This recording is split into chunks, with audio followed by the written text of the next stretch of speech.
Hello there.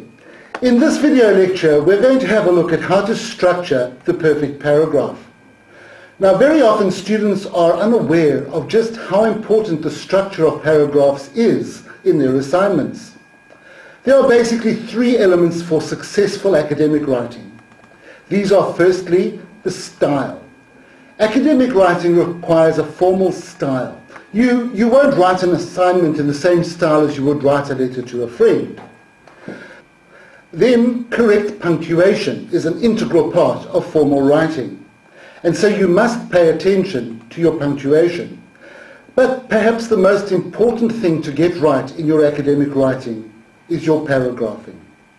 Clear, logically written paragraphs are an expression of organized thought, and they show that you understand the material that you are writing about. So, exactly what is a paragraph? Well, firstly, it's a distinct section of a piece of writing, and it's always indicated by a new line. No matter which book you pick up, you will immediately be able to see where each paragraph starts and where it ends. And within that distinct piece of writing, you will find a number of sentences. These sentences will all be related to each other and deal with one idea or topic. And this is the crux of the paragraph. It deals with only one main idea or concept. It has a single focus. Next, I'd like to talk about the elements of a paragraph. In other words, the different things which must be in a paragraph to make it good. As I've already said, each paragraph is a distinct piece of writing, which must be physically easy to identify. Each new paragraph must start on a new line. Secondly, it must be focused. A paragraph must have one main idea, and only one main idea. This means that once you have stated the main idea in the paragraph, the rest of the sentences must back up the idea, using evidence, examples, or references to substantiate it. Now the paragraph must be well organized. All the sentences in the paragraph must be related together and they must be clearly linked to each other. We call this the cohesion of the paragraph, and I'll be talking more about that in a while. Okay, so now that we know basically what a paragraph is, let's deconstruct it into the three qualities that make a successful paragraph. These are unity, which ensures that all the sentences in the paragraph focus on the one main idea. Coherence, where all the sentences are clearly related to each other. And development, where the main idea is supported with sufficient details and examples to give it validity. So, let's look at each one of those qualities in turn. Firstly, we said we must have unity. A paragraph must have what we call a topic sentence. This is the sentence which clearly states the main idea of that paragraph. It's usually a good idea to start the paragraph with the topic sentence, as this allows you to focus on the main idea and tells your reader what the main idea of that particular paragraph is. Every other supporting sentence in the paragraph must then contribute or relate to this main idea. If a supporting sentence doesn't relate to the topic sentence, you should discard it. A paragraph should never start with one point of discussion and end with another. Now, the topic sentence is made up of two essential parts. The first part of the topic sentence is the topic. That is the subject of the paragraph. And the second part of the topic sentence is the controlling idea. This makes a specific comment about the topic. Let's have a look at an example. Can you identify the topic sentence in this paragraph? In other words, the sentence which tells us what the main idea of that paragraph is. Hurricanes, which are also called tropical cyclones, exert tremendous power. These violent storms are often 100 miles in diameter, and their winds can reach velocities of 75 miles an hour or more. Furthermore, the strong winds and heavy rainfall that accompany them can completely destroy a small town in a couple of hours. The energy that is released by a hurricane in one day exceeds the total energy consumed by mankind throughout the world in 1 year. So what do you think the topic sentence is here? Yep, it's the first sentence. Hurricanes, which are also called cyclones, exert tremendous power. The main idea is that hurricanes are very powerful. And if you think of the power that was unleashed by Hurricane Katrina on New Orleans at the end of August 2005, you'll know that is true. That's very good examples and evidence to back up your statement. Okay, now that we have the topic sentence, what is the topic? The topic is hurricanes. So the subject of this paragraph is hurricanes. And the controlling idea makes a specific comment about hurricanes. The comment here is that they exert tremendous power. Now, there could be other controlling ideas about the topic hurricanes. We could ask the 5 WH questions to generate different controlling ideas. These WH questions are who, what, where, when, and why. Let's look at the controlling ideas that could be generated through asking those 5 WH questions. Who? Here we could write a topic sentence which comments about who is affected by hurricane. For example, if we are talking about hurricanes in the United States, we could have a topic sentence like this. Hurricanes, which are also called tropical cyclones, mainly affect people in the United States who live in Florida and on the Gulf Coast. Here, the topic hasn't changed. It's still hurricanes. But the controlling idea makes a very, very different comment about hurricanes. Let's look at another example. Ask the question, what? Here the controlling idea will focus on what hurricanes are, not how powerful they are or whom they affect. So our sentence could be, hurricanes, which are also called tropical cyclones, are unique weather phenomena. The rest of the paragraph will then go on to discuss what makes them unique. Okay, let's move on to asking the question where. Hurricanes, which are also called tropical cyclones, regularly occur in 7 cyclone basins around the world. When? Hurricanes, which are also called tropical cyclones, regularly occur in summer and in autumn. Why? Hurricanes, which are also called tropical cyclones, are caused by warm ocean waters and thunderstorms. So, here we already have 6 different controlling ideas about hurricanes, each one creating a new paragraph. If we were writing a descriptive essay about hurricanes, we will already have 6 paragraphs. All we need to do is flesh each paragraph out, and we would basically have the body of our essay in place already. I can't emphasize enough how useful the WH questions are when you are planning what is going to go into each paragraph, regardless of what the topic is. You can also ask the question, how, to get a further paragraph if needed. So, that should help you understand what the topic sentence is all about. It consists of a topic and a controlling idea. Okay, let's move on then. The next thing we need to look at is where the topic sentence could come in the paragraph. I think it's best to make the topic sentence the first sentence of your paragraph. But this isn't set in stone. If the topic sentence is first, however, it's very, very useful to you as a student at undergraduate level because it focuses you on what the main idea in the paragraph is about. And also it indicates to your marker or your reader exactly what that paragraph is going to deal with. However, if you want to become creative, you can put the topic sentence elsewhere in the paragraph. It could be the last sentence of the paragraph, or it could be the first and the last sentence, like a sandwich, particularly if it's a very long paragraph. Or it could be stuck anywhere else in the paragraph. So there is no hard and fast rule about the position of the topic sentence. Let's have a look at a couple of examples. Can you identify the topic sentence in this paragraph? Remember, look for the main idea. Does a hot, humid summer's day make you feel grumpy? Does a rainy day make you feel depressed? The weather seems to affect people's moods. Hot weather makes some people irritable, while others love the heat and are very happy and cheerful on a summer's day. Others don't mind the heat, but say they hate it when it is humid, because the humidity makes them tired. So, what do you think the topic sentence is? Yes, it's the weather seems to affect people's moods.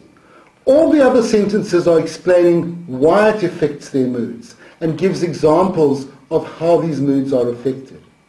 But you can see how they all contribute to the unity of the paragraph, how they focus on that one main idea. So in this paragraph, the topic sentence is tucked away inside the paragraph. Let's try another one. What do you think the topic sentence is in this paragraph? In most schools, courses are offered in English, maths, science, geography, history and physical education. Some schools also offer art, music, industrial science, home economics, computer science, foreign languages, business studies and even agriculture lessons. A lot of schools provide the opportunity before, during or after school for students to participate in sport, cultural clubs and other activities. Schools are also there to help students with problems, reward students for achievement, punish students for unacceptable behavior, and in some cases even to feed students, in addition to educating them. Schools address a large variety of needs. Did you find the topic sentence? Yeah, in this paragraph, the topic sentence is the last sentence of the paragraph. Schools serve a variety of needs. And once again, the other sentences explain what these needs are and give us examples. Now, from these examples, you can see how the unity of the sentences focuses on that one main idea. Right, let's move on to the second quality of a successful paragraph that I mentioned. That is coherence. Let's take a closer look at this. Coherence deals with how all those sentences in the paragraph are clearly related to each other. A paragraph is coherent if the details in all the sentences fit together in a way that the reader can easily follow what you are saying. I'm sure you've read a paragraph in a book and wondered what the author is trying to say. When this happens, there's usually a problem with the coherence of the paragraph. So, now that we know what coherence is, how do we go about achieving it? Well, if we create logical bridges from one sentence to another, which allows the same idea of the topic to be carried from one sentence to the other within the paragraph, then we should create coherence. Now we can build these bridges in a number of ways. Firstly, we can just simply repeat key words. Let's go back to our paragraph on hurricanes and see if we can find key words being repeated. Hurricanes, which are also called tropical cyclones, exert tremendous power. These violent storms are often 100 miles in diameter, and their winds can reach velocities of 75 miles an hour or more. Furthermore, the strong winds and heavy rainfall that accompany them can completely destroy a small town in a couple of hours. The energy that is released by a hurricane in one day exceeds the total energy consumed by mankind throughout the world in 1 year.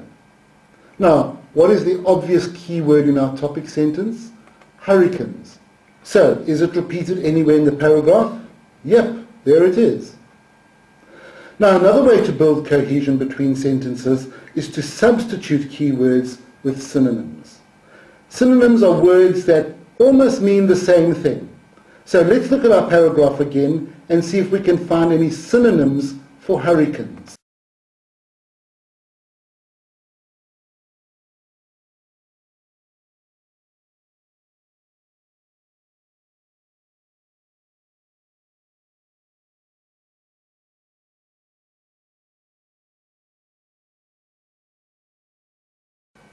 The third way to achieve coherence is by using pronouns for already mentioned nouns in previous sentences.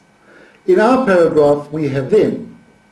Who are they? The Beach Boys? No, they're the Hurricanes. So Here the pronouns are referring back to hurricanes again and building bridges between those sentences. And finally, we can create coherence by using transition words. Transition words are words that progress an idea through the paragraph. Words like as a result, furthermore, and so, similarly. Now, there are many transition words which you can use in order to indicate things like chronological order, relationships, order of importance, giving a result, etc. Can you identify any transition words in our paragraph on hurricanes? There's only one, furthermore. So, that completes the information you need to know about the coherence in a paragraph, how to make all those sentences stick together. Now, the third and final quality of a successful paragraph is development. Besides being unified and coherent, a paragraph should hold the reader's interest and explore the topic fully. The development takes the form of using details and evidence to support the assertion made in the topic sentence. Also, illustrating a point with examples can develop the main idea of the paragraph. You should use enough evidence and examples to convince your reader that the topic sentence's assertion is valid. Your evidence should illustrate the point, not simply restate it. Let's have a look at the developmental features in our paragraph on hurricanes. Firstly, the concept of the power of the hurricane is expressed through its physical size. Then, it's expressed through its speed. Thirdly, it's expressed through its capacity for destruction. And finally, it's developed through an example of its sheer power.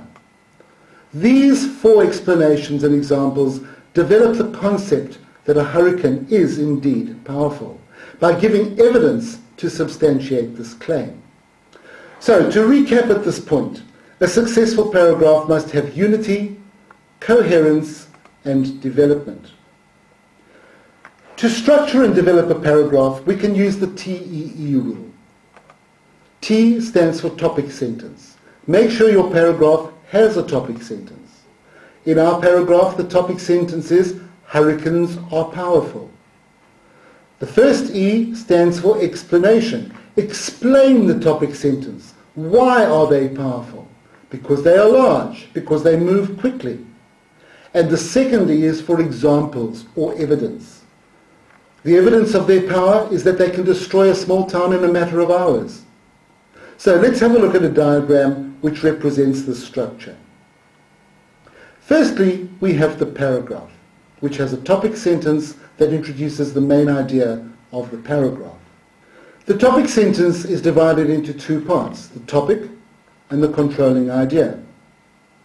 The controlling idea then is explained through supporting sentences, and the supporting sentences are illustrated with examples and evidence. Now, some paragraphs may not have a concluding sentence. This is not always necessary, and it isn't customary for every paragraph to have one. However, if the paragraph is particularly long, a concluding sentence helps summarize the main points of the paragraph to the reader.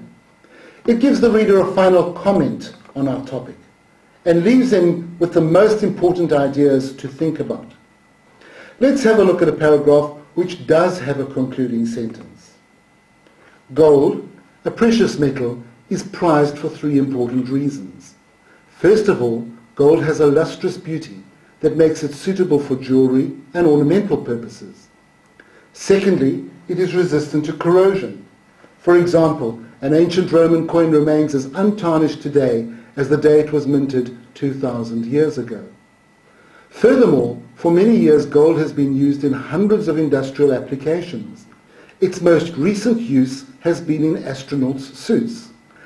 Astronauts wear gold-plated heat shielding for protection outside the spaceship. In conclusion, gold is not only treasured for its durability and beauty, but also for its utility. Let's analyze this paragraph in terms of the TEE rule. Our topic sentence is, gold, a precious metal, is prized for three important characteristics. The topic is gold, and the controlling idea is that it is prized for three important characteristics.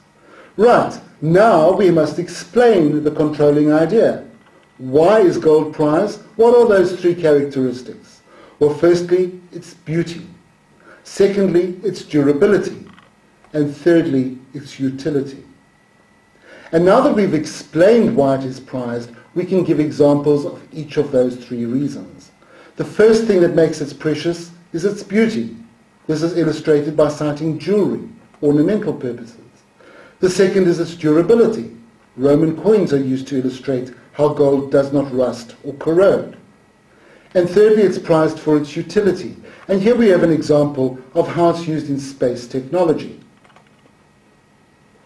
Finally, we insert a concluding sentence which summarizes what has been said in the paragraph and reiterates the topic sentence at the beginning of the paragraph. Let's analyze this paragraph in terms of the TEE rule. Our topic sentence is, gold, a precious metal, is prized for three important characteristics. The topic is gold, and the controlling idea is that it is prized for three important characteristics. Right, now we must explain the controlling idea. Why is gold prized? What are those three characteristics? Well, firstly, it's beauty. Secondly, its durability. And thirdly, its utility. And now that we've explained why it is prized, we can give examples of each of those three reasons. The first thing that makes it precious is its beauty. This is illustrated by citing jewelry, ornamental purposes. The second is its durability. Roman coins are used to illustrate how gold does not rust or corrode. And thirdly, it's prized for its utility. And here we have an example of how it's used in space technology. Finally, we insert a concluding sentence which summarizes what has been said in the paragraph and reiterates the topic sentence at the beginning of the paragraph. All right, now it's time to move on to two paragraphs which will be slightly different. These are the introductory paragraph and the concluding paragraph.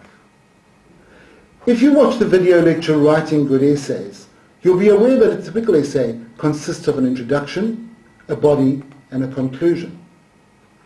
Now the introductory paragraph will go into the introduction. Let's first look at that introductory paragraph.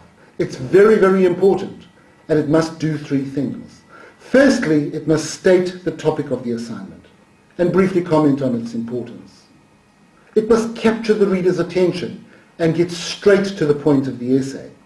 Secondly, it must state the assignment's main argument or the main issue that's going to be discussed. You can often summarize the main argument in one or two sentences. Remember, a provocative argument grabs the reader's attention. And thirdly, it must give an indication of how you intend to answer the question. State your plan so that the reader knows what to expect. This is particularly important for undergraduate students. All right, let's have a look at an example of an introductory paragraph. This is an example of an essay for a marketing paper. Firstly, we have to state the essay's topic and capture our reader's attention. Let's try that. Marketers often quote Coca-Cola as being the greatest marketing success story in the Western world. However, they overlook a crucial competitor. The greatest marketing success in Western history is surely Christianity. Now next we must state the main issues to be discussed.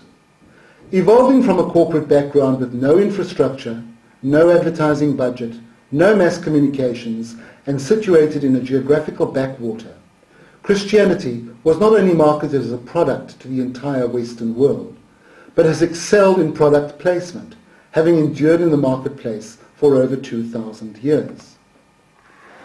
And finally then, we must state how we intend to answer the question.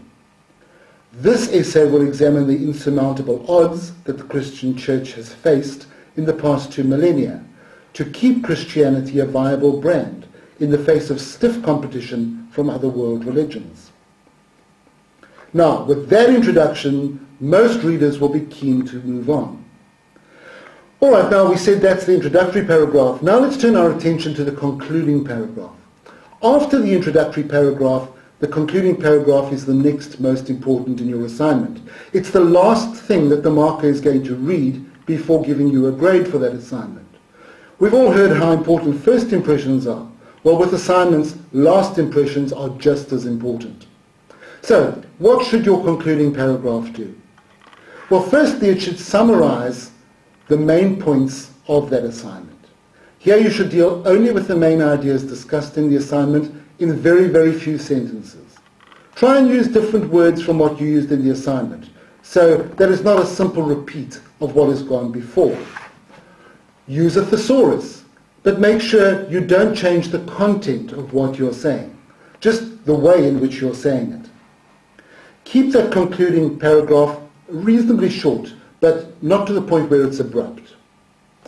The second thing your concluding paragraph should do is to state the assignment's main conclusions. And finally, your concluding paragraph must satisfy the reader that the question has been answered. Refer back to the question in your study guide and check that you've answered the question and that you've answered the whole question. Now, there are a couple of things that you shouldn't put into a concluding paragraph. Firstly, don't introduce any new material. Anything that hasn't been discussed in the body of the assignment. That's where it should be. New material goes into the body of the assignment. The concluding paragraph is a summary of what has gone before. A good way to check that you haven't introduced new information is to see if there are any references. If there are, check them carefully to see whether this is new information or not. Secondly, don't end with a meaningless generalization like, "So we see there is nothing new under the sun." Make your conclusion original and striking. And the third thing to avoid is using a quotation at the end of the assignment. Use your own voice. Let your opinion come through, not somebody else's. Well, there you have it. Let's quickly recap on what we have spoken about in this video lecture. Firstly, we discovered what a paragraph is, a distinct piece of writing indicated by a new line. It consists of a number of sentences and focuses on only one idea. Then we looked at the types of paragraphs, the narrative, the persuasive, the descriptive and the explanatory. We then turned our attention to the three qualities of a successful paragraph. These were the unity, coherence and development required in a paragraph.